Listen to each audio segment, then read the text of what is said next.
这一期我们接着深入聊一聊澳洲儿童湿疹的惊人真相。I think we can talk about next topic. It's about children's eczema and food allergy. Is there any connection with eczema and food allergy? Which one's first? Let's say probably these people have food allergy and then he's more likely to develop eczema or the other way around. It seems to be the other way around. So we think that children are most at risk of getting eczema, which is itchy skin first in the first few weeks and months of life. And they get itchy, scratchy skin in their elbows, on their face, behind the knees. These are babies in the first few weeks and months of life. And then we think children who have eczema in those first 6 months are at much greater risk of developing food allergy when foods are introduced in the second 6 months of life. And then those children we also know from our Health Nut study with 5,300 children in Melbourne, they're at risk of hay fever and asthma later on in life. So we have good evidence of what's called the allergic march. So moving from one to the other.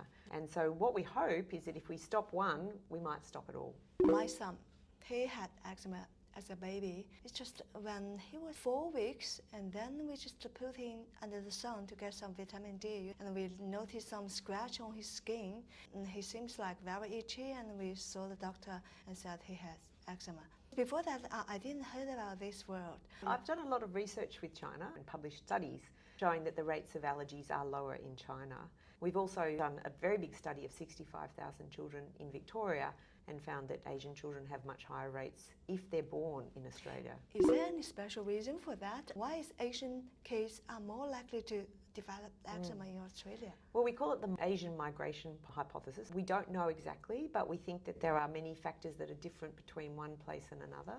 So we do think that children of Asian descent are genetically predisposed. But if they live in Asia, there's something that's very protective about the lifestyle in Asia, which changes if they come to Australia. I think vitamin D may be one of those factors.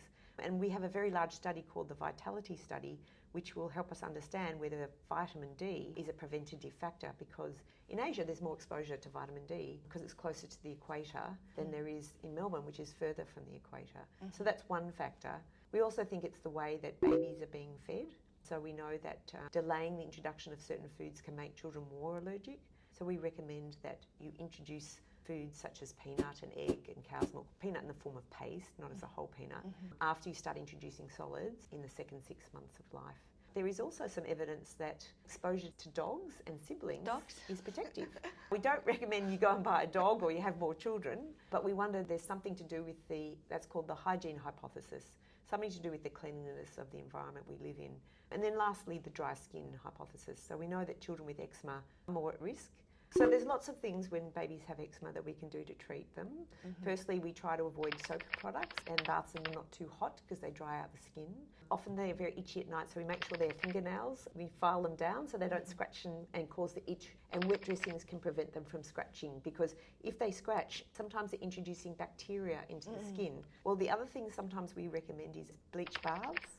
Can decrease the bacterial load that's on the skin. The Royal Children's Hospital has a great website with information for parents about eczema, or atopic dermatitis is the other name for it. But there's also some great information on the ASCIA website. So it's called allergy.org.au, and there's some really good evidence-based information for parents about how to treat and manage and support their child.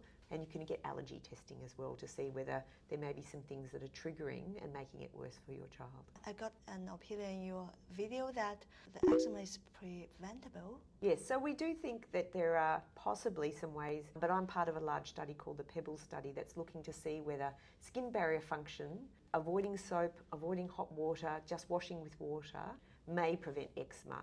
And if we can prevent that eczema, then we may be able to prevent food allergy as well. 这里是澳洲120万华人的真实大白话，欢迎点赞、关注加收藏哦。